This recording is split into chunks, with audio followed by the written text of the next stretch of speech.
अस्सलाम वालेकुम, मैं हूं शाहजेब खानजादा। जज की वीडियो सामने आने के बाद सबको इंतजार था कि आला अदलिया क्या एक्शन लेगी। इस्लामाबाद हाई कोर्ट कोई एक्शन लेगी या फिर सुप्रीम कोर्ट कुछ करेगी। मुलाकातें, मुशावरत होती रही और फिर आज दोनों ही अदालतों ने एक्शन ले लिया है। सुप्रीम कोर्ट ने गुज़िश्ता रोज जज अरशद मलिक के खिलाफ दायर की गई दरख्वास्त समाअत के लिए मंजूर कर ली और चीफ जस्टिस की सरबराही में 3 रुकनी बेंच 16 जुलाई यानी मंगल को समाअत करेगा। चीफ जस्टिस खुद ये केस सुनेंगे। इस हवाले से मरियम नवाज, शाहिद खान अब्बासी, राजा जफरुल हक और दीगर को नोटिस जारी कर दिए गए हैं। ये दरख्वास्त एक शहरी इश्तियाक अहमद ने दायर की थी और दरख्वास्त की थी कि जज अरशद मलिक की वीडियो के मामले की आज़ादाना जुडिशल इंक्वायरी की जाए। अब सुप्रीम कोर्ट इस मामले को देखेगी। सुप्रीम कोर्ट के साथ आज इस्लामाबाद हाई कोर्ट ने भी एक्शन लिया। इस्लामाबाद हाई कोर्ट ने वजारत कानून को खत लिख दिया। इस खत के मुताबिक जज अरशद मलिक को फौरी तौर पर ओहदे से हटा दिया जाए और उनकी जिम्मेदारियां वापस लाहौर हाई कोर्ट के सुपुर्द कर दी जाए। जज को हटाए जाने का फैसला chief justice Islamabad high court ने किया है। अदालतों ने तो एक्शन ले लिया। अब सूरत हाल यह है कि जज अरशद मलिक का मुस्तकबिल क्या होगा। क्या उनके खिलाफ कार्रवाई होगी या फिर वो अपनी मुलाजमत जारी रखेंगे? क्या उनसे इंक्वायरी होगी या फिर कुछ नहीं होगा? इसके अलावा दूसरा सवाल यह है कि नवाज शरीफ के खिलाफ केस का क्या होगा। अल अजीज़िया केस जिसमें नवाज शरीफ को सजा हुई, उसका क्या होगा? क्या यह केस दोबारा से सुना जाएगा या फिर इस्लामाबाद हाई कोर्ट ही इस केस के हवाले से कोई फैसला सुनाएगी? क्योंकि नवाज शरीफ के एहतसाब अदालत के फैसले के खिलाफ दरख्वास्त इस्लामाबाद हाई कोर्ट सुन रही है और गुज़िश्ता समाअत में नवाज शरीफ के वकील ने अदालत से वक्त लिया था, जिसके बाद समाअत सितंबर तक मुलतवी कर दी गई थी। इसके अलावा आज जज अरशद मलिक का बयान हल्फी सामने आने के बाद 2 कहानियां सामने आ गई हैं। एक वो जो मरियम नवाज सुना रही हैं और दूसरी वो जो जज अरशद मलिक बता रहे हैं। इन दोनों कहानियों का जायजा लेते हैं, मगर पहले आपको बता दें कि जज अरशद मलिक के बयान हल्फी सामने आने के बाद 3 बातों की तस्दीक हो गई है। पहली बात, जज अरशद मलिक की नून लीग के रहनुमा नासिर भट्ट से मुलाकातें हुई थीं। ये बात मरियम नवाज ने भी की। ये बात जज अरशद मलिक ने अपनी प्रेस रिलीज में भी कही थी और अब बयान हल्फी में तफसील से बता दी। साथ ही इस बात की भी तस्दीक हो गई है कि जज अरशद मलिक से शरीफ खानदान के अहम फर्द हुसैन नवाज की भी मुलाकात हुई और ये मुलाकात बैरून मुल्क हुई। जज अरशद मलिक अंदरून मुल्क और बैरून मुल्क नून लीग के रहनुमाओं से मिले और कई बार मिले। बल्कि जज अरशद मलिक ने अपने बयान हल्फी में यह तक कहा है कि वो नवाज शरीफ से भी मिले। मरियम नवाज ने सऊदी अरब की भी वीडियो होने का हवाला दिया था, मगर जज अरशद मलिक ने आगे बढ़कर आज ये बता दिया कि वो गए वहाँ पर सऊदी अरब और वहाँ हुसैन नवाज से मिले थे। साथ ही मरियम नवाज ने जज अरशद मलिक की तरफ से मुआफ़ी के पैगाम का हवाला दिया था कि उन्होंने नवाज शरीफ को पैगाम भिजवाया, मगर जज अरशद मलिक अपने बयान हल्फी में कहते हैं कि वो जाती उम्रा जाकर इस साल अप्रैल में फैसला सुनाने के बाद नवाज शरीफ से मिले। बहरहाल इस बात की तस्दीक हो गई कि जज अरशद मलिक नून लीग के रहनुमाओं से कई बार मिले और बैरून मुल्क मुलाकातें भी हुई। इसके अलावा इस बात की भी तस्दीक हो गई कि ये जज अरशद मलिक की वीडियो है जिसकी वजह से उन्हें ब्लैकमेल करने की कोशिश की गई है। आज जज अरशद मलिक ने कहा कि नून लीग के रहनुमाओं ने उन्हें उनकी माजी की वीडियो दिखाकर ब्लैकमेल करने की कोशिश की। यानी इस बात की तस्दीक हो गई कि वीडियो है और उसकी बुनियाद पर ब्लैकमेल करने की कोशिश भी की गई है। मगर ये वीडियो किसके पास है और किसने ब्लैकमेल करने की कोशिश की है, इसकी अब तक तस्दीक नहीं हुई। मरियम नवाज कुछ और कह रही हैं कि जज अरशद मलिक को नवाज शरीफ के खिलाफ फैसला देने के लिए ब्लैकमेल किया गया, जबकि जज अरशद मलिक कह रहे हैं कि फैसला हक में लेने के लिए ब्लैकमेल किया गया। इसके बाद तीसरा नुक्ता है जिसकी तस्दीक हो गई है और वो है कि जज पर दबाव। मरियम नवाज ने कहा था कि जज ने वीडियो की वजह से दबाव में नवाज शरीफ के खिलाफ फैसला दिया। बाद में उन्हें एहसास हुआ कि उन्होंने बेगुनाह को जेल भेज दिया तो उन्होंने अपनी गलती का एतराफ़ किया। मगर जज अरशद मलिक का कहना है कि उन पर नून लीग का दबाव था, उन्हें ब्लैकमेल करने की कोशिश की गई, उन्हें रिश्वत की पेशकश की गई, उन्हें धमकियां दी गई, मगर उन्होंने मेरिट पर फैसला दिया। फैसले के बाद भी उन पर दबाव डाला गया मगर उन्होंने दबाव कबूल नहीं किया। इस बात की तस्दीक हो गई कि जज साहब पर दबाव बहरहाल था। अब किस तरफ से था, इस बात की तहकीक होनी है। जज अरशद मलिक ने अपने बयान हल्फी में लिखा है कि फरवरी 2018 में जब मुझे एहतसाब अदालत का जज तैनात किया गया तो कुछ अरसे के बाद मुझसे शनासाई रखने वाले मेहर जलानी और नासिर जंजुआ ने राबता किया और फिर मेरी उनसे मुलाकात भी हुई। इस मुलाकात में नासिर जंजुआ ने यह दावा किया कि उन्होंने नून लीग की हुकूमत के बाअसर शख्स से अपनी ज़ाती सिफारिश पर मुझे एहतसाब अदालत का जज लगवाया। अपने इस दावे को तक़वियत देने के लिए नासिर जंजुआ ने अपने साथी की तरफ इशारा करते हुए कहा कि क्या मैंने तुम्हें कुछ हफ्ते पहले नहीं बताया था कि अरशद मलिक को एहतसाब अदालत का जज लगाया जा रहा है। जज अरशद मलिक ने बयान हल्फी में मजीद कहा कि मैंने इस दावे से मुताल्लिक कुछ ज़्यादा नहीं सोचा, लेकिन नासिर जंजुआ से मैंने ये ज़रूर कहा कि आप मेरा नाम तजवीज़ करने से पहले कम से कम इस हवाले से मेरी राय तो ले लेते। मुझे इस ओहदे से मुताल्लिक कोई दिलचस्पी नहीं थी, मैं तो डिस्ट्रिक्ट सेशन जज बनने का ख्वाहिशमंद था। ये बहुत अहम दावे हैं कि जज अरशद मलिक को ये पैगाम दिया गया कि उनके एहतसाब अदालत में तकर्रुरी हुकूमत ने खुद करवाई है, नून लीग की हुकूमत ने। 26 जुलाई को जब एहतसाब अदालत नंबर 1 के जज मोहम्मद बशीर ने एवनफील्ड केस का फैसला सुनाया तो शरीफ खानदान ने इस्लामाबाद हाई कोर्ट से दरख्वास्त की कि ये केस अब कोई दूसरा जज सुने। इस्लामाबाद की एहतसाब अदालत में 2 ही जज हैं। उसके बाद ये केस अरशद मलिक के पास गया। जज अरशद मलिक ने अपने बयान हल्फी में मजीद लिखते हुए कहा कि अगस्त 2018 को अल अजीजिया स्टील मिल और फ्लैगशिप रेफरेंस को मेरी अदालत में ट्रांसफर किया गया, और जब इन दोनों रेफरेंसेस का ट्रायल जारी था तो इस दौरान नवाज शरीफ के जानने वालों और हामियों ने मुतअद्दिद दफ़ा मुझसे रब्ता किया और नवाज शरीफ समेत दीगर मुल्जिमान को बरी करने के लिए मेरे सामने मुतालबात रखे गए और मुझे धमकियां दी गई, साथ ही मुझे वरगलाने की कोशिश भी की गई।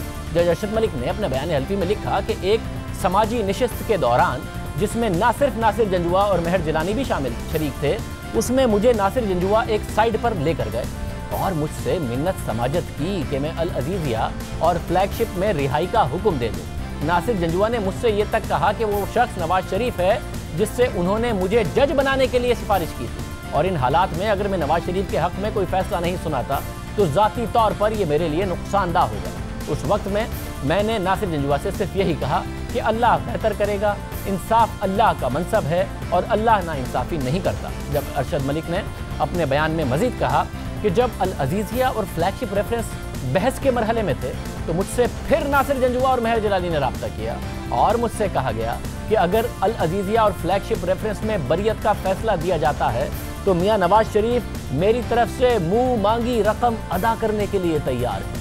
मुझसे कहा गया कि ये रकम मेरे किसी भी नामजद करदा शख्स को किसी भी मुल्क के अंदर फराहम की जा सकती है। जब मैंने ये जवाब दिया कि मैंने सुकून के साथ अपनी 56 साल ज़िंदगी 6 मरले के घर में गुजारी है और मैं इन रेफरेंसेस का फैसला अपने हल्फ के मुताबिक करूंगा, इसलिए मुझे कुछ नहीं चाहिए, तो नासिर जंजुआ ने दावा किया कि उनके पास मेरे लिए 10 करोड़ रुपए यूरोस की सूरत में मौजूद हैं, जिसमें से 2 करोड़ रुपए बाहर खड़ी गाड़ी उनकी गाड़ी में मौजूद है। नासिर जंजुआ ने लालच के जरिए मुझे वरगलाने की कोशिश की। और फिर वरगलाने की कोशिश में कहा कि मैं एक तनख्वाहदार मैं आदमी हूं और मैं बहुत सी ज़रूरियात हैं और ये एक सुनहरा मौका है कि मैं अपने मुस्तकबिल को माली तौर पर तहफ़्फ़ुज़ फराहम करूं। मैंने इस पेश करदा रिश्वत की ऑफ़र को मुस्तरद कर दिया और इस अज़म का इजहार किया कि जो होगा मेरिट पर होगा। जज अरशद मलिक ने अपने बयान में मजीद कहा कि रिश्वत की पेशकश जब मैंने मुस्तरद कर दी तो फिर बाद में नासिर भट्ट की तरफ से मुझे ढके छुपे अल्फाजों में डराने और धमकाने की कोशिश की गई, जिसका जिक्र मैंने अपनी प्रेस रिलीज में भी किया था। नासिर भट्ट की तरफ से मुझे ये धमकी भेजी गई कि नवाज शरीफ का उन पर बहुत एहसान है क्योंकि उन्होंने जो 4 से 5 कत्ल किए उनकी सज़ा से बचने के लिए नवाज शरीफ ने अपने सियासी असर रसूख का इस्तेमाल करते हुए उनकी मदद की है और इसलिए मुकदमात के अंदर नवाज शरीफ की मदद करने के लिए वो किसी भी हद तक जा सकते हैं। जज अरशद मलिक ने अपने बयान हल्फी में लिखा कि मैं ज़हनी तौर पर क्लियर था कि मुझे इन रेफरेंसेस का फैसला मेरिट और मौजूद शवाहिद की बुनियाद पर करना है, इसलिए मुतालबात, लालच और धमकियों के बावजूद मैंने दिसंबर 2018 में अल अजीजिया और फ्लैगशिप रेफरेंस का फैसला सुनाया, जिसमें अल अजीजिया में उन्हें सज़ा दी और फ्लैगशिप में उन्हें बरी कर दिया। इसके बाद मामलात कुछ अरसे के लिए तो खामोश हो गए, मगर जो पहले रिश्वत और धमकियों की नाकाम कोशिश थी वो अब ब्लैकमेलिंग में बदल गई थी। जज अरशद मलिक कह रहे हैं फैसला मैंने सुना दिया, उसके बाद ब्लैकमेलिंग शुरू हो गई। जज अरशद मलिक के बयान हल्फी के मुताबिक फरवरी 2019 में मैंने खुर्रम यूसुफ और नासिर भट्ट से मुलाकात की और बातचीत के दौरान नासिर भट्ट ने मुझसे पूछा कि क्या नासिर जंजुआ ने मुझे मुल्तान वाली वीडियो दिखाई है, जिसका मैंने जवाब दिया कि मुझे नहीं पता कि आप किस बारे में बात कर रहे हैं। फिर नासिर भट्ट ने एक धमकी आमेज तरीके से मुझे कहा कि तुम्हें कुछ दिन के अंदर ये वीडियो दिखा दी जाएगी, जिसके कुछ अरसे बाद मियाँ तारिक मुझसे मिलने आए। मियाँ तारिक एक पुराने जानने वाले थे उस वक्त के, जब मैं सन 2000 से 2003 तक मुल्तान के एडिशनल सेशन जज की हैसियत से अपने फ़राइज़ अंजाम दे रहा था। मियाँ तारिक ने मुलाकात के दौरान मुझे खुफिया तौर पर रिकॉर्ड की गई, मैनिपुलेट की गई एक कॉम्प्रोमाइजिंग पोजीशन के अंदर एक गैर अखलाकी वीडियो दिखाई और कहा कि ये तुम हो जो ये कर रहे हो। उस वक्त जब तुम मुल्तान में अपने फ़राइज़ अंजाम दे रहे थे मुझे ये वीडियो दिखाने के बाद नासिर जंजुआ और नासिर बट ने मुझ पर दबाव डालना शुरू किया और ब्लैकमेलिंग के जरिए ये कहने लगे कि मैं मियां नवाज शरीफ की मदद करने के लिए कुछ करूं। जज अरशद मलिक ने बयान हल्फी में लिखा कि नासिर जंजुआ ने मुझे ये तजवीज़ दी कि अब तो अल अजीज़िया रेफरेंस में नवाज शरीफ को सज़ा हो गई है, तो मैं नवाज शरीफ की तसल्ली के लिए एक ऑडियो रिकॉर्ड करा दूं जिसमें मैं ये मौक़िफ़ इख्तियार करूं कि मैंने बाअसर हलकों के दबाव में आकर नवाज शरीफ को सज़ा दी। नासिर जंजुआ ने मुझे ये कहा और मुझे ये कहकर मजीद वरगलाया कि वो यकीन दहानी कराते हैं कि ये ऑडियो पैगाम सिर्फ नवाज शरीफ की तसल्ली के लिए होगा और नवाज शरीफ को सुनाने के बाद वो इस ऑडियो पैगाम को डिलीट कर देंगे। मैंने मना कर दिया, लेकिन उन्होंने जुमले दोहराने पर जोर दिया। इस मामले के कुछ अरसे बाद नासिर बट मुझसे फिर मिलने आए और कहा कि मेरे अदम ताउन के बावजूद नासिर जंजुआ ने मेरी आवाज़ रिकॉर्ड कर ली है। नासिर बट ने मुझसे मजीद कहा कि नवाज शरीफ ने मेरा ऑडियो पैगाम सुन लिया है, लेकिन वो मुतमईन नहीं हुए, इसलिए उन्होंने मुतालबा किया है कि मैं आपको अपने साथ जाती उम्रा लेकर जाऊं और फिर आप नवाज शरीफ के सामने अपना ये बयान दोहराएं। नासिर बट ने फिर मुल्तान वीडियो की धमकी दी और उसे धमकी के तौर पर इस्तेमाल किया। अब यहाँ ये बात अहम है कि जज अरशद मलिक ने ऑडियो रिकॉर्ड कराई, फिर खुद नवाज शरीफ से मिलने जाती उम्रा चले गए। वो बार बार नून लीग के रहनुमाओं और नवाज शरीफ के साथियों से मिलते रहे। बयान हल्फी में उन्होंने खुद लिखा है कि फैसले के बाद मैंने नासिर बट से मुलाकात की तो वो क्यों मिले, और फिर उन्होंने अपने बयान हल्फी में ये तस्लीम किया कि जब वो केस सुन रहे थे तो भी उनके नवाज शरीफ के साथियों से मुलाकातें होती रही, उन्हें रिश्वत की पेशकश होती रही, उन्हें धमकियां दी जाती रही, मगर इस दौरान उन्होंने एक बार भी अपने सुपीरियर जजिस से बात नहीं की, सुप्रीम कोर्ट के निगरान जज को नहीं बताया। अब ये बड़ी अहम बात है कि इस केस में अदालत ने निगरान जज रखा ही इसलिए था ताकि जज के ऊपर कोई असरअंदाज ना हो सके, और मुसलसल लोग धमकियां देते रहे, लालच देते रहे, मगर सुप्रीम कोर्ट के निगरान जज को ये बात नहीं बताई गई जिनको रखा ही इस मकसद के लिए गया था कि ये केस ट्रांसपेरेंट अंदाज में 6 महीने के अंदर मंतकी अंजाम तक पहुँचे।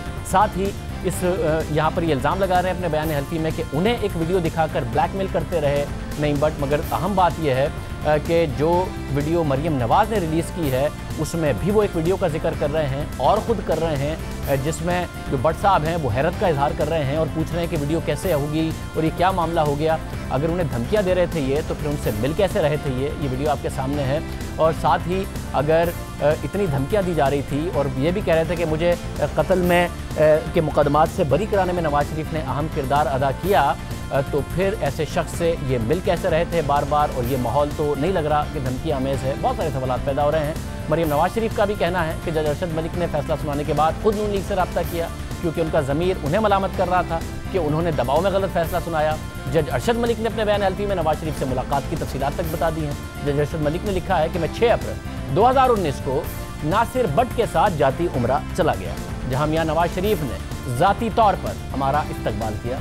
इस मुलाकात के दौरान नासिर बट ने गुफ्तगू का आगाज़ किया और नवाज शरीफ से कहा कि मैंने ये तस्लीम किया है कि जो सज़ा दी गई वो अदालत और आर्मी के दबाव के तहत दी गई है, लेकिन जब मैंने बोलना शुरू किया तो मैंने शाइस्तगी से नवाज शरीफ को ये वजाहत देने की कोशिश की कि अल अजीज़िया रेफरेंस का फैसला मैंने मेरिट पर सुनाया है और उनके खिलाफ काफ़ी सबूत प्रोसिक्यूशन ने पेश किए थे जिन पर दिफा के दौरान कोई एतराज़ नहीं किया गया, और फ्लैगशिप रेफरेंस में उन्हें इसलिए बरी कर दिया गया कि क्योंकि उसमें उनके खिलाफ खातिर-ख्वाह सबूत मौजूद नहीं थे। जाहिर है मियां नवाज शरीफ मेरे इस जवाब पर नाराज़ थे, तो फिर मीटिंग ख़त्म हो गई। जाती उम्रा से वापसी पर नासिर बट मुकम्मल तौर पर उदास और परेशान थे। उन्होंने गुस्से में कहा कि मैं अपने अल्फाज पर कायम नहीं रहा। जज अरशद मलिक ने मज़ीद लिखा है कि नासिर बट ने मुझसे कहा कि जो नाकामी जाती उम्रा में हुई है इसके इजाले के लिए उन्हें अल अजीज़िया के खिलाफ अपील में मेरी मदद चाहिए।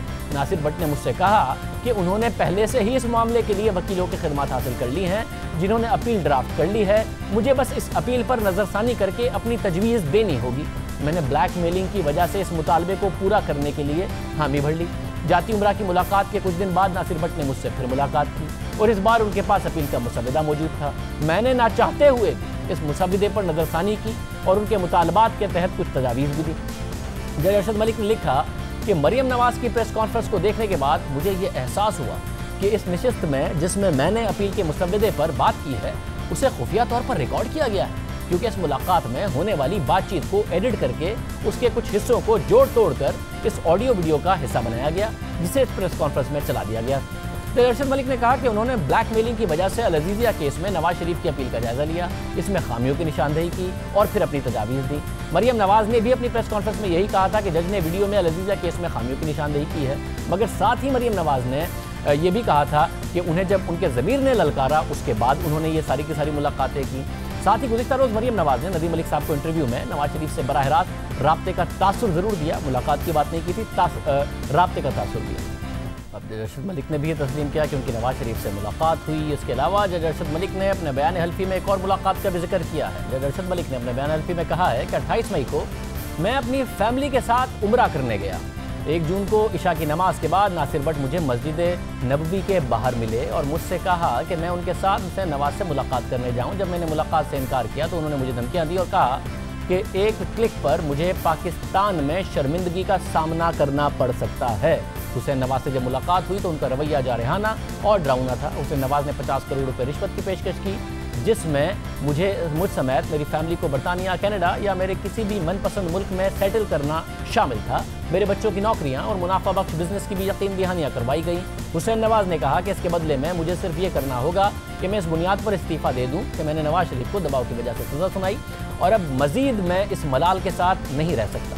हुसैन नवाज ने मुझसे कहा कि मेरे इस्तीफे के बाद वो सब कुछ संभाल लेंगे और उसी ब्लैकमेलिंग के जरिए ये कहा कि वो वाहिद शख्स हैं जो मुझे तहफ़्फ़ुज़ फराहम कर सकते हैं। उन्होंने मुझसे फौरी जवाब का मुतालबा किया, जिसके बाद मैंने हुसैन नवाज की इस पेशकश को मुस्तरद कर दिया। 28 जून को मैं पाकिस्तान आ गया, जिसके बाद नासिर भट्ट ने मुझे मुतादिद दफ़ा फ़ोन कॉल्स की ये कहने के लिए कि मैं हुसैन नवाज की पेशकश पर नज़रसानी करूँ और उसी वक्त मुझे नताइज की धमकियाँ भी दी गई। नासिर भट्ट ने कामरान यूसुफ के ज़रिए मुझे यही पैगाम भिजवाया। दोनों दफ़ा मेरा जवाब नफ़ी में था, जिसके बाद मैंने फ़ोन कॉल लेना बंद कर दी और जब उन्हें लगा कि मैं उनके गैर कानूनी मुतालबात नहीं मानूंगा तो बदले में उन्होंने 6 जुलाई को प्रेस कॉन्फ्रेंस की, जिसमें मुझ पर झूठे और मन गढ़ंत इल्ज़ामात लगाए गए और बहुत से बयानात मुझसे गलत तरीके से जोड़े गए, जिसका जिक्र मैं अपनी प्रेस रिलीज में भी कर चुका हूँ। जज अरशद मलिक ने अपने बयान में कहा कि मैं ये बात फिर दोहराता हूँ कि अल-अज़ीज़िया और फ्लैगशिप का फैसला खालिसतन मेरिट और मौजूद शवाहिद की बुनियाद पर दिया गया। इसमें कोई दबाव, एहसान या खौफ शामिल नहीं था। यानी कि वो ये तस्लीम कर रहे हैं कि उन पर एक दफ़ा दबाव पड़ा तो वो लोगों से मिले, फिर दबाव पड़ा तो नवाज शरीफ साहब से मिलने के लिए जाती उम्रा चले गए, फिर उम्रे पे गए हुए थे, वहाँ अचानक उन्हें मस्जिद नबवी के बाहर भट्ट साहब मिल गए, फिर वो हुसैन नवाज के पास ले गए क्योंकि उन पर दबाव डाला। तो ये सारे काम वो करते रहे, मगर फैसले उन्होंने दबाव में नहीं किए। जज अरशद मलिक ने तस्लीम किया कि उन्होंने बैरून मुल्क भी मुलाकात की। इस हवाले से खबरें सामने आ चुकी हैं कि इस मुलाकात की भी वीडियोज़ मौजूद हैं। खुद मरियम नवाज भी इस बात की तस्दीक कर चुकी हैं कि उनके पास वीडियोज़ मौजूद हैं। इस हवाले से अब क्या मजीद मामला आगे बढ़ सकते हैं, ये बात अहम है क्योंकि सूरत हाल दिलचस्प बन रही है। नून लीग ने एहतसाब अदालत के जज अरशद मलिक पर इल्ज़ाम लगाया, जवाब में जज अरशद मलिक ने नून लीग पर इल्ज़ाम लगा दिए। इन इल्ज़ामात की जांच पड़ताल होनी है। मुमकिन तौर पर मंगल से सुप्रीम कोर्ट ये केस सुन रही है तो ये इल्ज़ामात सुप्रीम कोर्ट के सामने भी आएंगे, मगर इस पूरे मामले में एतराफ़ात हैं। जज अरशद मलिक ने तस्लीम किया है कि वो उन लोगों से मिले जो नवाज शरीफ के करीब थे, वो केस के एक किरदार से मिले। उन्होंने ये भी तस्लीम किया कि एक वीडियो में उन्होंने ये भी माना कि वो वीडियो की वजह से ब्लैकमेल हुए। उन्होंने ये भी माना कि उन्हें रिश्वत की पेशकश हुई। उन्होंने ये भी माना कि समाअत के दौरान नून लीग के अफराद से वो मिलते रहे। फिर ये भी माना कि फैसला देने के बाद नवाज शरीफ साहब से जाके जाती उम्रा में मिल लिए। फिर ये भी माना कि उनके साहबजादे से जाके वो सऊदी अरब में मिल लिए, मगर सुप्रीम कोर्ट के निगरान जज को उन्होंने कुछ नहीं बताया। ये इल्ज़ामात नहीं, एतराफ़ात हैं। जज अरशद मलिक ने तस्लीम किया है। इस हवाले से हमारे साथ सीनियर वकला का पैनल मौजूद है। रशीद रिजवी साहब, कामरान मुर्जा साहब, सैयद अली ज़फ़र साहब हमारे साथ मौजूद हैं। साथ ही आज इस्लामाबाद हाई कोर्ट ने भी जो बयान हल्फी है उसे जो मरकज़ी अपील है नवाज शरीफ साहब की, शरीफ ख़ानदान की, उसके साथ अटैच करने का फैसला किया है। किस तरह समाअत होगी उस पर हवाले से कयूम सिद्दीकी से बात करेंगे और फिर तीनों वकला से भी बात करेंगे। कयूम सिद्दीकी साहब बहुत शुक्रिया साहब। अब सुप्रीम कोर्ट में भी समाअत होगी मंगल को, फिर जो मरकज़ी अपील है उसके साथ ये बयान हल्फी भी अटैच कर दिया गया, ये भी होगा। किस तरीके से मामला आगे बढ़ेगा? जी शाहजेब, जो मुख्तलिफ जो कानूनी माहिरीन हैं उनसे हमारी बात हुई है। पहली बात तो ये है कि उनका देखना है कि ये अल-अज़ीज़िया और फ्लैगशिप की जो अपीलें हैं उसके साथ ही इसको रिकॉर्ड का हिस्सा बनाया गया है। तो डेफिनेटली क्योंकि अभी अपीलें जो हैं वो ज़ेर समाअत हैं और सितंबर के बाद यानी कि जो छुट्टियां हैं इस वक्त क्योंकि हाई कोर्ट्स के अंदर, तो उसके बाद तक के लिए मुलतवी किया गया है। अब इसके ऊपर क्या प्रोसीजर होगा वो जाहिर है कि जब भी ये समाअत के लिए मुकर्रर होगी तो उस पर देखा जाएगा कि इसको किस तरह से आगे बढ़ाया जा सकता है। लेकिन इसके साथ ही जो अहम बात है वो ये है कि इस्लामाबाद हाई कोर्ट ने जो जज हैं अरशद मलिक, उनको कहा है कि उनकी ये जो प्रेस रिलीज जारी की उन्होंने, उसके बाद जो वीडियो लीक्स आई और उसके साथ ही जो उनका बयान हल्फी है, इसकी बुनियाद के ऊपर उनको फौरी तौर पर रिमूव या रिपैट्रिएट जो है वो किया जाए, जिसके बाद ये स्पेशल मैसेंजर के ज़रिए वजारत कानून को भिजवाएगी और वजारत कानून ने जो है वो इसके ऊपर उनका ये कहना है कि यही कंसल्टेशन है और उसके बाद जो है वो ये आगे काम होगा।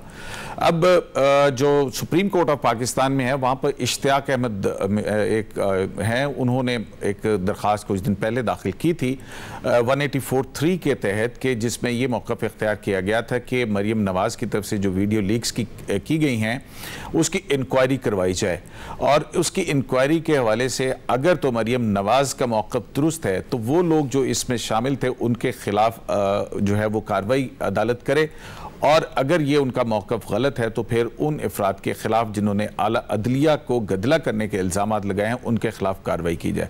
लेकिन इस सारी सूरत हाल के अंदर जो बुनियादी चीज़ है वो ये है कि एक इस सारे मामले की इंक्वायरी की जाए। अब वो जो दरख्वास्त है वो समाअत के लिए मुकर्रर है और ये एक मरतबा फिर justice chief justice Pakistan justice Asif Saeed Khosa, justice अजमत सईद शेख और जस्टिस उमर अता बंदयाल का बेंच जो है वो समाअत करेगा। बहुत शुक्रिया क़य्यूम सिद्दीकी साहब, इस हवाले से तफसीलात बता रहे थे। साथ रशीद रिजवी साहब, कामरान मुर्तज़ा साहब, सैयद अली ज़फ़र साहब भी मौजूद हैं। रिजवी साहब, आपसे शुरू करते हुए ये मामला अब कैसे आगे बढ़े, और दूसरा नवाज शरीफ के केस का अब क्या हो सकता है? जो कुछ जज साहब ने कह दिया वो बयान हल्फी है, अलग अलग तहकीकात हो कि कौन सही कह रहा है कौन गलत कह रहा है, किस तरह मामला आगे बढ़ सकता है? देखिए, पहली बात तो ये है कि चूंकि अब मामला सुप्रीम कोर्ट में सब जुडिस है, 16 तारीख को पिटिशन चलती है, उसका क्या फेट होता है, सुप्रीम कोर्ट क्या ऑर्डर पास करता है, ऐसी सूरत हाल में हाई कोर्ट्स और मातहत अदालतें जो है वो अपने सामने केस फिर नहीं चलाती हैं। वो कहती हैं कि जी सुप्रीम कोर्ट की डायरेक्शन लें या सुप्रीम कोर्ट का फैसला आने दें। तो जो डायरेक्ट अपील है नवाज शरीफ साहब की इस्लामाबाद हाई कोर्ट में, वो तो मैं नहीं समझता हूँ कि चल सकेगी जब तक सुप्रीम कोर्ट कोई उसको डायरेक्शन ना दे कि जी इसको इर्रिस्पेक्टिव ऑफ 184(3) प्रोसीडिंग्स आप चलाएं उसको। दूसरी बात ये देखनी है कि सुप्रीम कोर्ट खुद से इन मसाइल को प्रोब करता है, इन्वेस्टिगेट करता है, या वो Islamabad high court, Lahore high court के कोई जज या डिवीज़न बेंच को कमीशन की सूरत में या और डायरेक्शन की सूरत में उनसे कहता है कि इस पे रिपोर्ट तैयार करो। उसके बाद ही ये देखा जाएगा कि इसके फैसला जो है अरशद अली साहब का कन्विक्शन का और एक्विटल का, उसका क्या रिज़ल्ट होता है। एक जो बड़ी अहम बात है वो ये है कि जो पहली 6 जुलाई को रिलीज़ की गई है आपकी टेप, वो पोस्ट जजमेंट है, फैसले के बाद का वाक़यात हैं, और उसमें किस हद तक बायस जज था, जजमेंट किस हद तक प्रोसीडिंग और ट्रायल जो था वो प्रेजुडिस हुआ है। अब वो मीमो ऑफ अपील में इन लोगों ने इस किस्म के कोई ग्राउंड्स उठाए हैं नहीं उठाए हैं, जो मुल्जिम हैं वो भी सब देखनी पड़ेगी। अब ये एक लंबी और बैटल है, एक लंबी कंट्रोवर्सी है जो चलेगी। अब मुझे कानून साहब आप क्या कहिएगा, और साथ में ये भी कि मॉनिटरिंग जज लगाया था और हमें याद है कि बहुत सीनियर वकला इस बात पर मोतरज़ थे कि जी ये अनप्रेसिडेंटेड है, ये काम नहीं करना चाहिए कि एक नीचे की मातहत अदालत पर एक मॉनिटरिंग जज हो।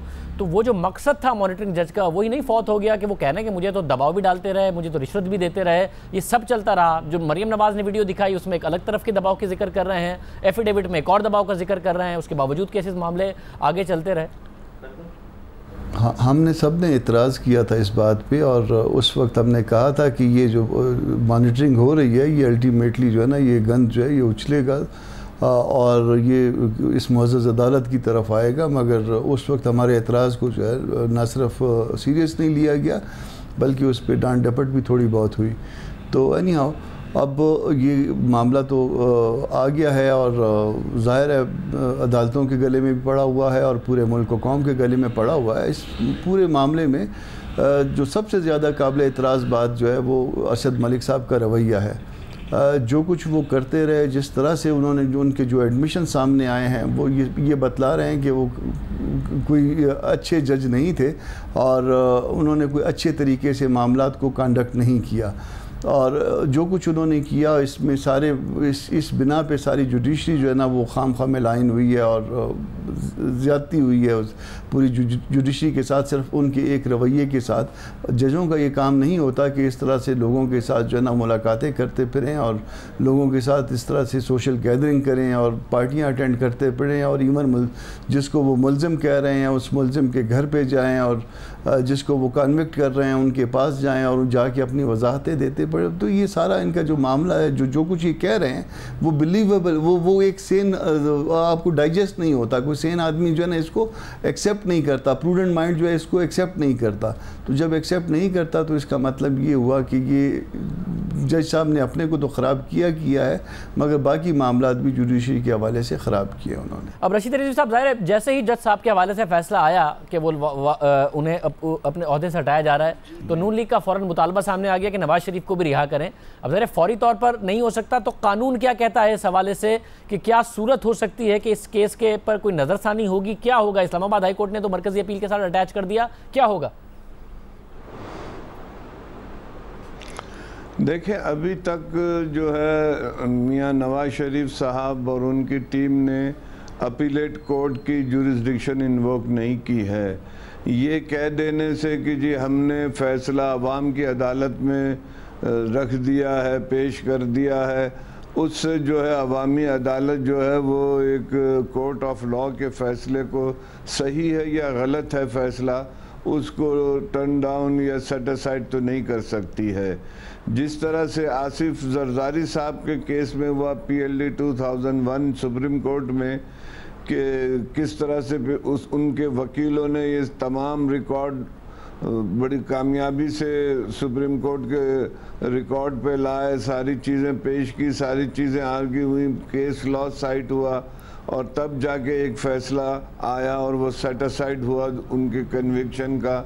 जब तक ये चीज़ें वो वहाँ अपीलेट कोर्ट में जाके नहीं करेंगे, सिर्फ उनकी ये बयानबाजी, इससे तो ऐसा लगता है जैसे कामरान साहब कह रहे थे कि एक इदारे को बहुत बड़ा नुकसान हुआ है। मैं एग्री करूँगा कि बहुत बड़े इदारे का नुकसान है इस लड़ाई में, लेकिन वो उनका जो है रवैया वो ये है कि जितना भी जुडिशरी को आप बदनाम कर सकते हो, जितना भी जुडिशरी को डिफेम कर सकते हो कर, लेकिन अभी तक वो 6 जुलाई के बाद से आज तक जो है अपीलेट फोरम पे नहीं गए हैं, ये चीज़ें पेश नहीं की हैं।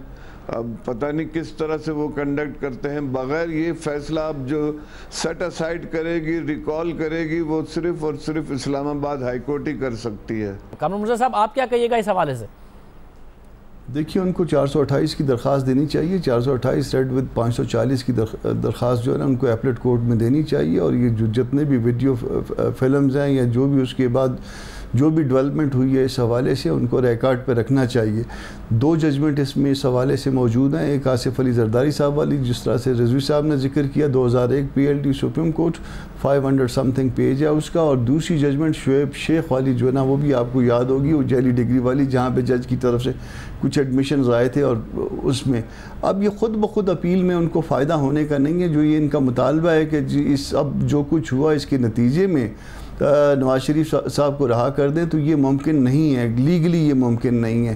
पॉलिटिकली शायद ये मुतालबा हो सकता है मगर ये पॉलिटिकल मुतालबे के नतीजे में भी मुमकिन नहीं है। और जो मुमकिनात हैं वो यही है कि इस अपील इस वक्त तो छुट्टियाँ चल रही हैं, ये अपील लगेगी मुमकिन तौर पे छुट्टियों के बाद, और छुट्टियों के बाद जब आर्ग्यू होगा और ये पॉइंट भी जब उनके सामने आएगा तो ये मुमकिन हो सकता है कि वो जजमेंट जो है ना री राइटिंग के लिए किसी नए जज साहब के पास चले जाए। उसमें री ट्रायल भी इवन उसका भी कोई कॉन्सेप्ट नहीं है कोई क्योंकि इस ट्रायल के ऊपर या एविडेंस की रिकॉर्डिंग के ऊपर जो है ना वो किसी का एतराज़ नहीं आया। तो एतराज़ किस बात पे आया? जज साहब पे आया, जज साहब की जजमेंट पे आया। तो जजमेंट जो है ना, अगर एट दी मोस्ट, अगर वो अब कोर्ट क्या करती है, मगर जो हो सकता है एट दी मोस्ट कि जजमेंट सेट असाइड करके और किसी और जज के पास मामला भिजवा दिया जाए और उनको कहें कि री हेयरिंग करके, री हेयरिंग सिर्फ आर्गूमेंट्स की हद तक, री हेयरिंग करके और उसके बाद आप नई जजमेंट दे दें। ये मुमकिनात में से हो सकता है, मगर ये अब ये भी इमीडिएट नहीं है। अब फिर उसके साथ एक चीज़ और रेलेवेंट हो जाएगी, जो 16 को केस लग रहा है, ये इश्तियाक साहब वाला, इश्तियाक मिर्ज़ा वाला, जिसको मुनीर सादिक कर रहे हैं मंगल को, इसका भी फेट देखना पड़ेगा। ये जजमेंट भी जो है ना, वो सुप्रीम कोर्ट क्या करती है। उन्होंने 184(3) की जुरिसडिक्शन जो है ना इन्वोक की है, उसमें अपना पिटिशन आई है, तो उसमें सुप्रीम कोर्ट क्या करती है, वो जजमेंट भी शायद इस मामले में रेलेवेंट हो जाएगी। अली ज़फ़र साहब, अब आप कहिएगा, सियासी तौर पर तो जाहिर है जो भी नून लीग का है, मगर रिलीफ अगर लेना है तो जिस तरीके से इस्लामाबाद हाई कोर्ट ने जज साहब का जो बयान हल्फी है उसे अटैच कर दिया है मरकज़ी अपील के साथ, नून लीग को भी या शरीफ ख़ानदान को भी इस्लामाबाद हाई कोर्ट से ही रुजू करना पड़ेगा और जो सितंबर में फिर गालिबन समाअत होनी है उसके बाद ही कोई रिलीफ की तवक्को कर सकती है नून लीग नवाज शरीफ साहब के लिए। पहले तो अदालत जाए। जी देखें, इसमें तो कोई शक नहीं है कि जो जजमेंट है जो जज साहब ने दी हुई है, निचले जज साहब ने, वो उसकी अपील हाई कोर्ट इस्लामाबाद में पेंडिंग है और नवाज शरीफ साहब के पास ये ऑप्शन अवेलेबल है, वो ये कर सकते हैं अगर चाहें कि ये एक नई एडिशनल ग्राउंड ले लें इस अपील में, जज के बायस की या जज के प्रेशर की, और वहाँ ये अपना डिफेंस पेश करें और फिर समाअत बेसिकली हाई कोर्ट इस्लामाबाद ही करेगा और उस इस्लामाबाद हाई कोर्ट ने फैसला करना है कि इस एफिडेविट और वीडियो के बाद क्या असर होता है जजमेंट के ऊपर, क्या वो जजमेंट सेट असाइड होगी। अगर सेट असाइड होगी तो वो सिर्फ वापस भेजेगी हाई कोर्ट काउंट नए जज के पास कि वो दोबारा से इसी एविडेंस के ऊपर जो पहले हो चुका है, वो सारा जो ट्रायल हो चुका हुआ है, उसी के बेसिस पे दोबारा फ़ैसला करे। और ये एक प्रोसेस है। जो नवाज शरीफ साहब के पास ये भी ऑप्शन है कि वो अदालत इस्लामाबाद हाई कोर्ट को ये रिक्वेस्ट कर दें कि बजाय दिसंबर में समाअत करने की इसकी पहले कर दें, क्योंकि काफ़ी सारे बीच में दौराने समाअत अपील के बहुत सारे नए इंकशाफात हुए हैं। तो ये एक बड़ा इंटरेस्टिंग सिचुएशन है। लेकिन अगर आप इसको एनालाइज़ करें तो पहले वो वीडियो लीक हुआ, वीडियो लीक होने के बाद पहले जज साहब ने बयान दिया कि ये वीडियो टेम्पर्ड है, उसके बाद उन्होंने एक बहुत मज़ीद एफिडेविट दिया, जिस एफिडेविट को देखते हुए फ़िलहाल उनको कहा गया है कि वो इस्लामाबाद हाई कोर्ट ने ही कहा है कि आप फ़िलहाल काम नहीं कर सकते और उनको हटा दिया गया है अकाउंटेबिलिटी जज के ओहदे से टेम्परेरीली। तो अब इस पोजीशन में दो आपके सामने मुख्तलिफ जिसको कहते हैं इल्ज़ामात हैं। एक तरफ तो अक्यूज़ जिनके ख़िलाफ़ सेंटेंस हुआ है, यानी कि नवाज शरीफ साहब, उनकी तरफ से और मरियम बीबी की तरफ से ये मौक़िफ़ इख्तियार किया गया है कि जज साहब ने ये जो फ़ैसला किया जिसमें सज़ा दी वो किसी ब्लैकमेल या प्रेशर के तहत था, जबकि जज साहब ने उल्टा कहा है और उन्होंने कहा है कि ये जजमेंट के बाद मेरे ऊपर दबाव डाला गया और ये सारा जो वीडियो बना और सारी जो बातें हुई ये मेरे ऊपर एक तरह से दबाव के ज़रिए दूसरी साइड ने, यानी जिनके ख़िलाफ़ मैंने फ़ैसला किया था, यानी कि नवाज शरीफ साहब या उनकी जो साथी थे, उनके दबाव के तहत ये वीडियो मैंने बनाया है। तो पहले तो ये फ़ैसला होना है कि क्या ये प्रेशर जो था, ये जो दबाव था जजमेंट से पहले था या ये दबाव जजमेंट के बाद दूसरी साइड ने सिर्फ इसलिए किया है कि ये जो सारा मामला है, ये सारी कन्विक्शन है, इस पे ऊपर एक सवालिया निशान हो जाए और इसको सेट असाइड किया जाए। ये एक बहुत अहम मसला है, क्योंकि कानून ये कहता है कि अगर किसी ने जजमेंट से पहले प्रेशर के तहत जजमेंट दी हो तो जजमेंट 1 मिनट भी नहीं लगाना चाहिए पैलेट कोर्ट को कि उसको सेट असाइड करके उसको हटा के वापस नई जजमेंट के लिए नए जज के पास भेजा जाए। और लेकिन अगर दूसरी तरफ ऐसी बात नहीं है और जजमेंट के बाद दबाव डाल के एक गलत किस्म का बयान दिलवा दिया गया है या वीडियो बनवा दिया गया है जज साहब का, तो उसका उस जजमेंट पे असर नहीं होगा, उसका फिर असर होगा जिन लोगों ने ये गलत काम किया। तो ये बड़ी दिलचस्प बात है साहब, क्योंकि मरियम नवाज की तरफ से जो स्टेटमेंट था उन्होंने कहा था जजमेंट के बाद मिले हैं, जब इन्हें शर्मिंदगी हुई और इन्होंने कहा कि मुझे रातों को नींद नहीं आती, मगर जो जज साहब का अपना बयान हल्फी है उसमें वो कह रहे हैं कि मैं तो ट्रायल के दौरान भी मिलता रहा और ये मुझे धमकाते रहे और प्रेशराइज करने की कोशिश करते रहे और लालच देते रहे। वो तो ये कह रहे हैं कि ट्रायल के दौरान भी मुलाकातें होती रही, मैंने मॉनिटरिंग जज को नहीं बताया। तो आइधर केस में जिसमें उन्होंने एक जो दूसरा केस है जिसमें उन्होंने फ्लैगशिप में बरी कर दिया नवाज शरीफ साहब को, फिर उस पर नहीं सवाल उठ जाता कि भाई वो कहीं दबाव में तो नहीं किया था? जी बिल्कुल, जज साहब के बयान के दो हैं पहलू। एक तो वो कहते हैं मेरे ऊपर पहले दबाव हुआ, वो तो बड़ा सीधा साधा उसका जवाब है कि अगर दबाव था आपके पास, आपको बताना चाहिए था, आपने नहीं बताया, तो जज साहब का तो जो मिसकॉन्डक्ट है वो ज़ाहिर हो जाता है। लेकिन उसके साथ साथ अगर वो वाकई ही सच बोल रहे हैं इस मामले में, तो फिर एक तरह ये जज को ब्राइब करने का जो इल्ज़ाम है ये भी बहुत संगीन इल्ज़ाम है और इसकी तहकीकात भी होना ज़रूरी होंगी। इसी तरह जजमेंट के बाद वाला मसला है, और जिस तरह मैंने कहा कि एक इशू ये भी है कि क्या वो जो जजमेंट थी वो दबाव के तहत थी कि नहीं। ये जो मामलात हैं इसके ऊपर तहकीकात इस्लामाबाद हाई कोर्ट ही कर सकता है, क्योंकि ये अकाउंटेबिलिटी जज साहब जो हैं वो इस्लामाबाद हाई कोर्ट के मतहत हैं। तो उम्मीद तो यही है। और ये बहुत शुक्रिया आप तीनों का, बहुत शुक्रिया। हमारे साथ पैनलिस्ट देखते हैं कि अदालत इस मामले में किस तरह आगे बढ़ती है। हुकूमत ने आज फिर प्रेस कॉन्फ्रेंस की। फरोग नसीम साहब ने, बैरिस्टर शहजाद अकबर साहब ने कहा कि ये साबित हो गया इस एफिडेविट को देख के, तो नज़र आ रहा है कि किस तरीके से शरीफ खानदान एक माफिया है। मगर क्या जज के अपने कंडक्ट पर सवाल नहीं उठते हैं? जब जैसे ही पहली दफ़ा वीडियो आई तो जज का दिफा किया, फिर जज की प्रेस रिलीज आई तो जज का दिफा किया, फिर जब एफिडेविट आया तो जज का दिफा कर रही है पाकिस्तान तहरीक इंसाफ। मामला फिर कहती है कि अदालत तहकीकात करे। हमारे साथ बैरिस्टर शहजाद अकबर साहब भी मौजूद हैं। बहुत शुक्रिया अकबर साहब। इस वक्त ये सवाल उठे थे ज़ाहिर पहले भी कि मॉनिटरिंग जज लगना चाहिए नहीं लगना चाहिए, 6 महीने में फैसला देना है।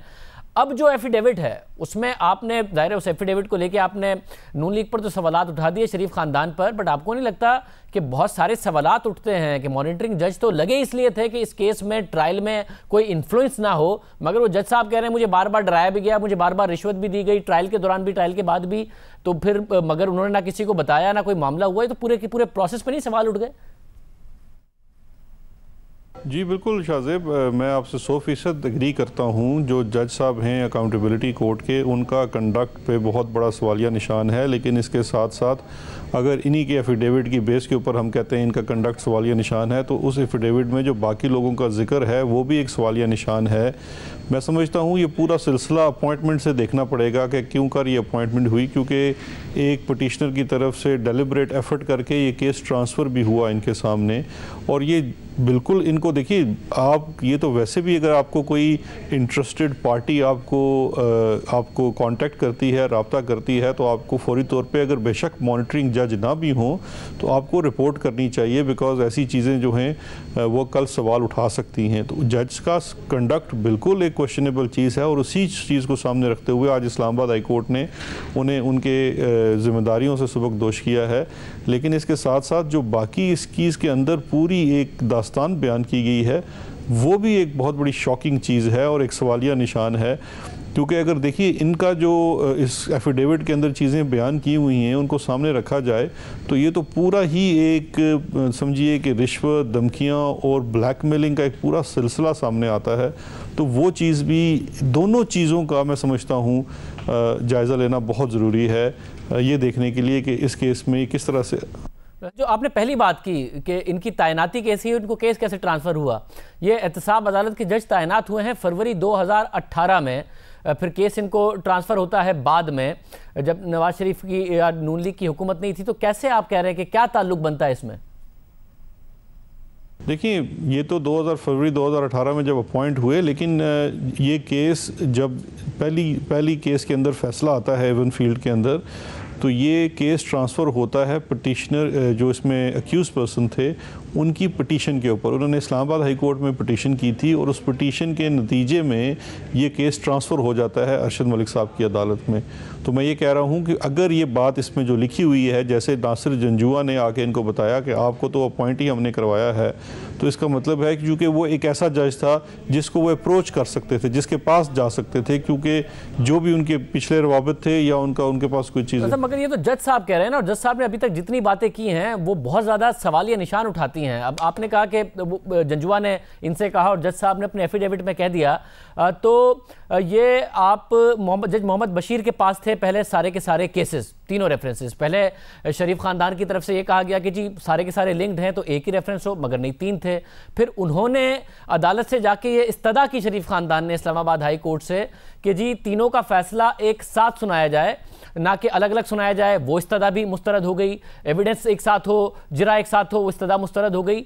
तो वो तो चाहते थे कि जज मोहम्मद बशीर साहब ही सारे के सारे फैसले एक साथ सुना दें, मगर ऐसा हुआ नहीं। 22 जून 2018 को इस्लामाबाद हाई कोर्ट ने डिसमिस कर दी उनकी ये अपील, जिसकी वजह से मोहम्मद बशीर साहब ने एक का फैसला सुनाया और फिर इन्होंने कहा कि बाकियों का फैसला भी ये कैसे सुनाएंगे, तो अपना माइंड बता चुके हैं। तो ये तो चाहते थे शरीफ खानदानी, इस्लामाबाद हाई कोर्ट गए थे, इस्लामाबाद हाई कोर्ट नहीं मानी। नहीं, देखें, ये नहीं था, ये इस तरह से नहीं है। वो ये चाहते थे कि पहले आप तमाम केसेस को सुने ताकि केस देर तक चलते रहें। तो केस तो जो केस अगर जिसकी कार्रवाई कंप्लीट हो जाती है उसमें वो फैसला करें, और दूसरा ये था कि तमाम के फैसले एक साथ दें। वो भी एक डिलेइंग टैक्टिक था कि इसको डिले किया जाए। लेकिन जब वो देखा कि एक केस को सुन के, और उसमें जारी बात है वो अपील में गए, उनकी बात नहीं सुनी गई और कहा गया कि तीनों केसेस आपस से मुख्तलिफ हैं, इसलिए तीनों का फैसला अलग से दिया जा सकता है और उनको कंक्लूड भी अलग से किया जा सकता है।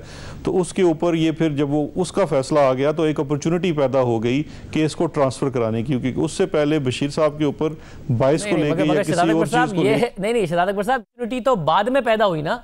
फरवरी 2018 में अगर इन्होंने इस नियत के साथ जज अरशद मलिक को एहतसाब अदालत में लगवाया था कि इन्होंने बाद में शरीफ खानदान के केस सुनने हैं, तो शरीफ खानदान इस्लामाबाद हाई कोर्ट से ये इस्तदा क्यों कर रहा था कि मोहम्मद बशीर साहब ने जो तीनों रेफरेंसेज हैं एक साहब का फैसला एक साथ सुनाए और ये जरा एक साथ हो जाए, ये क्यों कर रहा था? अगर वो ये चाहते थे, तो इस्लामाबाद हाई कोर्ट नहीं माना, जिसकी वजह से मोहम्मद बशीर साहब ने एक फैसला सुनाया, जिसकी वजह से फिर उन्होंने इस्तदा की कि अपना माइंड अप्लाई कर चुके, इसलिए किसी दूसरे जज को ये मुंतकिल किया जाए।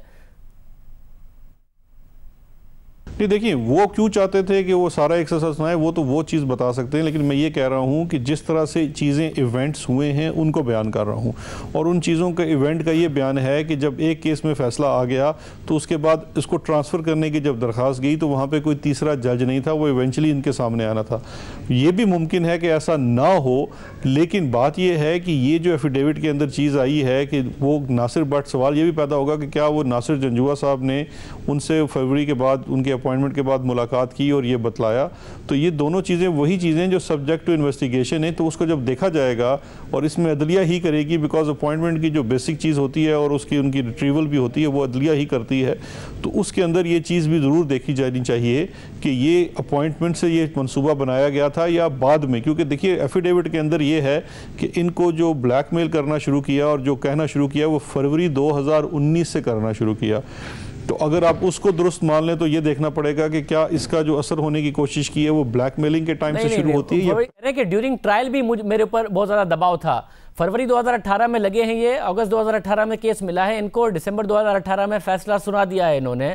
और जब आप बहुत ज़्यादा इंसिस्ट कर रहे हैं कि इस बात को देखना पड़ेगा कि इनको लगाया कहीं इस इंटेंशन के साथ नहीं गया था, तो इस्लामाबाद हाई कोर्ट रिकमेंड करता है, उसके बाद हुकूमत लगाती है। तो आप ये कह रहे हैं कि बाकायदा तौर पर इस्लामाबाद हाई कोर्ट ने रिकमेंड किया तो वो किसी तरीके से नून लीग के साथ या शरीफ खानदान के साथ मिली भगत के साथ किया। वो एक जज पे सवाल उठाएं उसकी वीडियो दिखा के, तो आप कहते हैं इदारों पे हमला कर दिया, आप पूरी की पूरी कोर्ट पे सवाल उठा रहे हैं।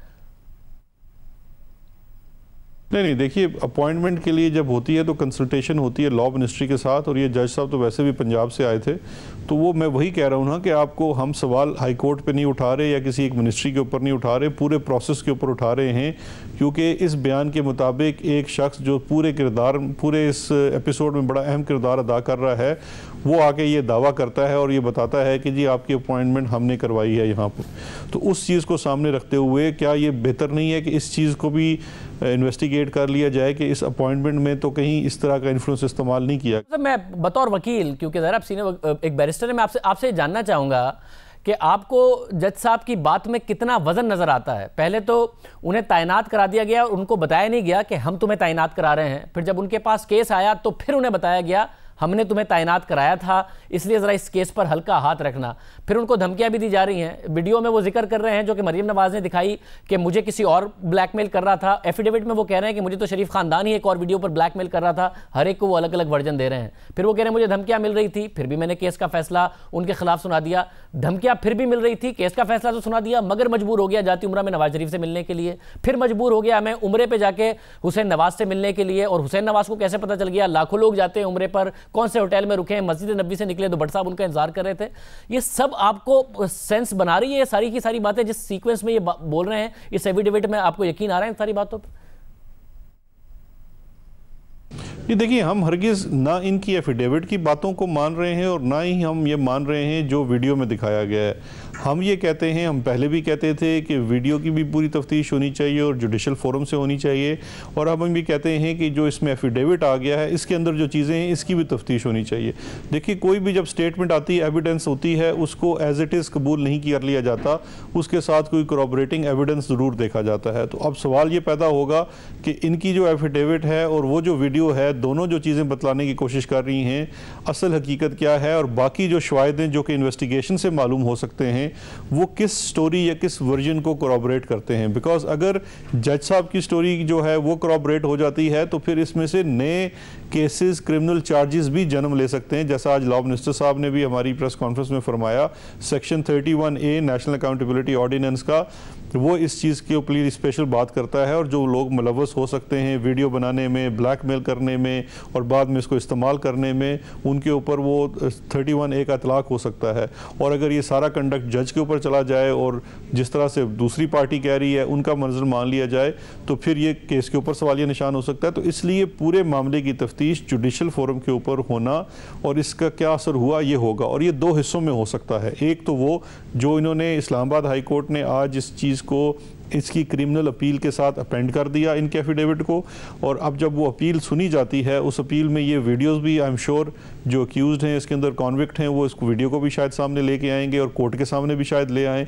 फिर कोर्ट ये देखेगी, वहाँ पे टेस्ट होगा इसकी एविडेंशरी वैल्यू का कि इन तमाम चीज़ों का एज अ सबूत क्या किरदार है, इसकी ये कितनी सच्चाई इसके अंदर है, इसमें कोई प्रोब किया जाना है। और फिर सबसे बड़ी बात ये कि इस तमाम चीज़ ने फैसले के ऊपर कैसे असरअंदाज हुआ है, वो आपको लिखे हुए फैसले से मालूम होगा, क्योंकि फिर आप उसमें केस के मेरिट्स पे चले जाएंगे कि उसके अंदर जो एविडेंस रिकॉर्ड हुआ है वो एविडेंस किस नोयत का है, जज ने क्या किरदार अदा किया है।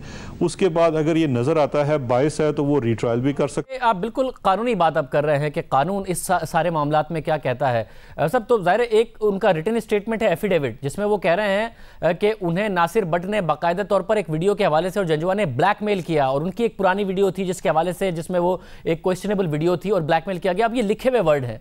अब दूसरी तरफ एक वीडियो है जो मरीम नवाज ने रिलीज की, जिसको हमने बड़ा करीब से मुशाहिदा किया।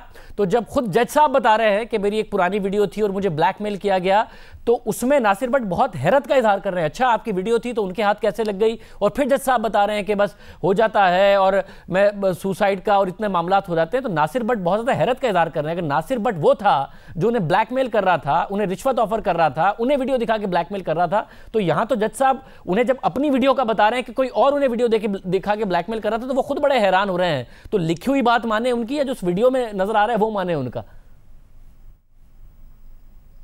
देखिए, बात यह है कि उस वीडियो के अंदर जो चीज़ें हैं, जिस तरह मैंने पहले कहा, और इस एफिडेविट के अंदर दो चीज़ें हैं, दोनों चीज़ों के ऊपर तफ्तीश होनी है कि कौन सी बात दुरुस्त है। क्योंकि उस वीडियो के अंदर अगर आप उसको को रिलेट करें इस एफिडेविट के अंदर जो बात की गई है, तो उनको ये भी एफिडेविट बात करता है कि उनसे कुछ बातें ऑडियो में रिकॉर्ड करवाई गई, और फिर जब उनको नवाज शरीफ से मिलाया गया, और इसलिए मिलाया गया कि उनको उस वीडियो के ज़रिए ब्लैकमेल किया गया। तो ये, और फिर उसके बाद इसमें जो कैरेक्टर्स इन्वॉल्व हैं, जैसे कि नासिर भट्ट है, जो इस एफिडेविट में लिखा हुआ है कि मुझे 4 से 5 कत्ल के मुकदमात में बरी करवाया गया, और ये भी फैक्ट है कि उसके ऊपर बहुत ज़्यादा क्रिमिनल मुकदमात चले थे। तो ये इस तमाम चीज़ों को उस पैराए में ही देखा जाएगा शाहजेब, क्योंकि आप किसी जो वीडियो के अंदर चीज़ें उसकी अथेंटिसिटी के उसके अंदर क्या वॉइस ओवर जो कि इनकी पहली रिलीज़ में भी आया कि मेरी आवाज़ किसी वक्त की रिकॉर्ड की हुई और वीडियो किसी वक्त की रिकॉर्ड को मिक्स किया गया, वो भी देखना होगा। और दूसरा ये है कि इनकी एक मुलाकात नहीं हुई, मुसलसल मुलाकातें हुई। फिर ये भी सवाल उठेगा कि ये जज साहब कैसे उठ के चले गए सऊदी, और क्या ये हसीन इतफाक़ था कि वो नासिर भट्ट उनको वहाँ मिला और उसने कहा कि नहीं अब आप हुसैन नवाज से मिलें, या ये सारा प्लान था और वो उनको लेके गए और उनको मिलाया? ये सब चीज़ें सवाल हैं। फिर दूसरा ये है कि ये अगर वाकई ही ज़मीर की आवाज़ थी और वो बड़े ख़तरात में थे और उनको लगता था कि उनको यहाँ पे प्रेशराइज़ कोई कर रहा है, तो फिर जब ये हज पे गए, उम्रे पे गए हुए थे, तो सब फैमिली के साथ थे, तो वो जो ऑफ़र का जिक्र कर रहे हैं, अगर वो ऑफ़र ना भी होती कि उनको 50 करोड़ रुपया दे दिया जाएगा, बाहर सेटल कर दिया जाएगा, तो फिर भी वो बाहर भी रह सकते थे। वो वापस क्यों कर आगे अगर उनके ऊपर यहाँ से कोई इस तरह का ऑफिशियल इदारा या कोई भी। अकबर साहब हमारे साथ मौजूद, हम सवालात उठा रहे हैं, कानूनी मामलात उठा रहे हैं। आज के प्रोग्राम में इतना ही, फिर कभी मुलाकात होगी।